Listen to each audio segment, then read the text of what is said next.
हे दोस्तों, कैसे हैं आप सब। आपका स्वागत है जय फॉर टेक में। अगेन आज नई वीडियो लाया हूँ और इसमें आपको बताने वाला हूँ मैं जो कल एसुस का ZenFone max pro M1 launch हुआ है, उसको अगर आप खरीदने की सोच रहे हैं तो उससे पहले आपको ये सब चीज़ें जानने की जरूरत है कि उसकी क्या क्या स्पेसिफिकेशन है और क्या क्या उसके प्रोज एंड कॉन्स है और क्या वो बेस्ट रहेगा आपके लिए 11,000 की रेंज में 3 GB प्लस 32 GB वेरिएंट वाला, या फिर कौन सा वेरिएंट उसका बेस्ट रहेगा आपके लिए 13,000 वाला या फिर 15,000 14,000 वाला।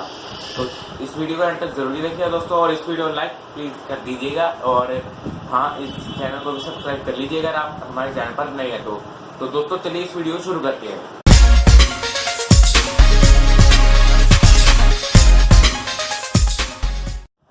तो दोस्तों सबसे पहले बात कर लेते हैं इसकी स्पेसिफिकेशन में दोस्तों इसकी मैं बता देता हूँ। सबसे पहले तो कैमरे की बात करते हैं तो कैमरा आपको मिल जाता है बैक में, आपको एकदम Redmi Note 5 Pro जैसी लुक मिलती है कैमरे की, और वैसे ही दो डुअल कैमरा का सेटअप है और उसमें आपको मिल जाता है 13 मेगापिक्सल प्लस 5 मेगापिक्सल का जो रिजोल्यूशन है, जिसमें आपको पोर्ट्रेट मोड का सपोर्ट भी मिल जाता है और काफ़ी सारे मोड उसमें देखने को मिल जाते हैं कैमरा में।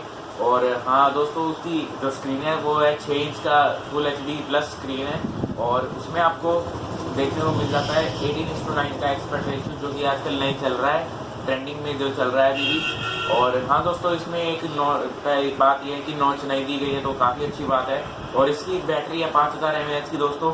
5000 mAh की बैटरी 11,000 की रेंज में काफ़ी अच्छा बनता है। और सबसे बढ़िया बात दोस्तों, एसुस ने जो कर दिखाया है, जो Redmi Note 5 Pro का किलर जब ये बनाए, जब इसमें स्नैपड्रैगन का 636 प्रोसेसर दे दिया है। तो दोस्तों 11,000 की रेंज में स्नैपड्रैगन का 636 प्रोसेसर मानने वाली बात है दोस्तों। एसुस ने कमाल कर दिखाया है बजट रेंज की फ़ोन में। और देखते हैं अब इसकी सेल्स कैसे उठती है। अब 3 मई को इसकी 12 बजे सेल लगेगी। अगर आपको लेना हो तो आप फ्लिपकार्ट पर जाके ले सकते हैं 3 मई को 12 बजे एग्जैक्ट। तो मेरे को लगता है इसकी काफ़ी अच्छी सेल होने वाली है दोस्तों, क्योंकि जिस हिसाब से इसकी स्पेसिफिकेशन है काफ़ी बेस्ट है दोस्तों। और इसमें Redmi Note 5 का किलर बन चुका है, ये काफ़ी तगड़ा प्रोसेसर दिया है दोस्तों इन्होंने इसके फ़ोन में। उसके बाद हम बात कर लेते हैं इसके एंड्रॉयड वर्जन के बारे में। 8.1 ओरियो मिलता है दोस्तों आपको, लेटेस्ट वर्जन जो है अभी एंड्रॉयड का। और साथ ही साथ इसमें आपको देखने को मिल जाते हैं जो कैमरा क्वालिटी है उसकी काफ़ी अच्छी हो चुकी है दोस्तों। एसुस ने इस फ़ोन में स्पेशली मेंशन भी किया है बॉक्स पर कि मतलब हमें कैमरा अच्छा लगता है, तो ये हमें पता है, हमें भी कैमरा अच्छा लगता है दोस्तों। और उसके अंदर आपको बॉक्स के अंदर आपको मिल जाते हैं एक फ़ोन और अडेप्टर और केबल, और जो कि माइक्रो USB है। और साथ ही साथ आपको देखने को मिल जाता है एक छोटी सी एसेसरी है दोस्तों, जिसमें आप अगर फ़ोन को स्टैंड की तरह रख सकते हैं, स्टैंड की तरह यूज़ कर सकते हैं इसको। और उसमें आपकी जो वॉल्यूम है वो थोड़ी सी उठ जाएगी, बेसिकली जो उसका बास होगा पीछे का, तो वो ज़्यादा उठ जाएगा आपका। तो उससे आप थोड़ा अच्छा म्यूज़िक एक्सपीरियंस ले सकते हैं अगर उसमें आप फ़ोन अटैच करते हैं। तो मैग्नेटिक काफ़ी अच्छी एसेसरी दी है उन्होंने। तो बात करते हैं बेस्ट वेरिएंट कौन सा रहेगा आपके लिए। बेस्ट वेरिएंट दोस्तों आपके लिए मेरे ख्याल से तो अगर आपके पास बजट में 11-12 हज़ार है तो सबसे बढ़िया रहेगा 11,000 वाला वेरिएंट, क्योंकि इसमें आपको 3 GB रैम मिल जाता है और 32 GB रोम, जो कि आजकल काफ़ी है दोस्तों। आजकल काफ़ी मतलब है नॉर्मल यूज़र के लिए तो बहुत काफ़ी है। और अगर आप थोड़े एक्सट्रीम यूज़र है, जैसे कि आपको 64 GB वेरिएंट की है, उसके लिए आपको देने होंगे 13,000 रुपये दोस्तों। उसमें आपको मिलेगा 4 GB रैम और 64 GB रोम।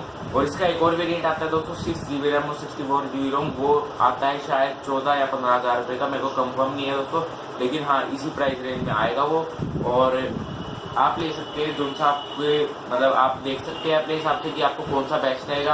अगर आप नॉर्मल यूज़र है तो आप डेफिनेटली 11,000 वाले वेरिएंट के लिए जाइए, वरना अगर आप थोड़े से एक्सट्रीम यूज़र है और आपको गेमिंग वगैरह ज़्यादा खेलनी है पसंद है, तो आपको जाना चाहिए 13,000 वाले वेरिएंट के लिए, क्योंकि उसमें आपको मिल जाता है 4 GB रैम का सपोर्ट और 64 GB रोम। काफ़ी अच्छा फ़ोन है दोस्तों, मैं कोशिश करूँगा इसको परचेज करने की, और हुआ तो आपके लिए वीडियो भी ले आऊँगा उसकी। लेकिन आपको मेरा ओपिनियंस देने थे, और अगर आपको मेरे ओपिनियन अच्छे लगे इस फ़ोन के बारे में तो प्लीज़ दोस्तों एक लाइक तो कर दीजिए इस वीडियो को नीचे जाके, और कमेंट बॉक्स में प्लीज़ ज़रूर कर दिए कमेंट कि आप वो फ़ोन लेंगे या नहीं लेंगे, या फिर आपको ये वीडियो कैसी लगी नहीं लगी। तो प्लीज़ सारे कमेंट करके बताइए। और अगर आप दोस्तों चैनल सब्सक्राइब नहीं कराया अभी तक तो प्लीज़ दोस्तों चैनल को सब्सक्राइब भी कर लीजिए, बेल आइकन को भी दबा दीजिए। आपके लिए दोस्तों ऐसी लेटेस्ट वीडियोस लाता रहूँगा मैं, और आप मेरी पिछली वीडियोस भी देख सकते हैं मेरे चैनल पर जाके। धीरे धीरे ग्रो कर रहे हैं दोस्तों। 1000 सब्सक्राइबर करने हैं, जल्दी से करवा दो यार, जून तक करवा दो 1000 सब्सक्राइबर गोल रखते हैं। प्लीज़ दोस्तों इस वीडियो को लाइक भी कर दीजिएगा और शेयर भी कर दीजिएगा अपने फ्रेंड्स के साथ, अगर आप उन्हें रिकमेंड करना चाहते हैं ये फ़ोन, और मेरे ओपिनियंस अगर आप उनके साथ शेयर करना चाहते हैं। मैं अपने फ्रेंड को ओपिनियन दे रहा हूँ दोस्तों, और हाँ रियली अगर आप इस फ़ोन को परचेज करते हैं आप बिल्कुल खुश रहेंगे दोस्तों, आपका फ़ोन एकदम बढ़िया चलेगा। और प्रोसेसर, जो बात है प्रोसेसर की, बहुत बस प्रोसेसर दिया है दोस्तों। इतना ये वाला प्रोसेसर मैंने जहाँ तक देखा है 25-30 हज़ार वाले फ़ोनों में आज तक देते थे कंपनियाँ, लेकिन ASUS ने दे दिया सिर्फ 11,000 वाले फ़ोन में, तो काफ़ी अच्छी बात है। तो धन्यवाद दोस्तों आपके इस वीडियो देखने का, आपका दिन शुभ हो।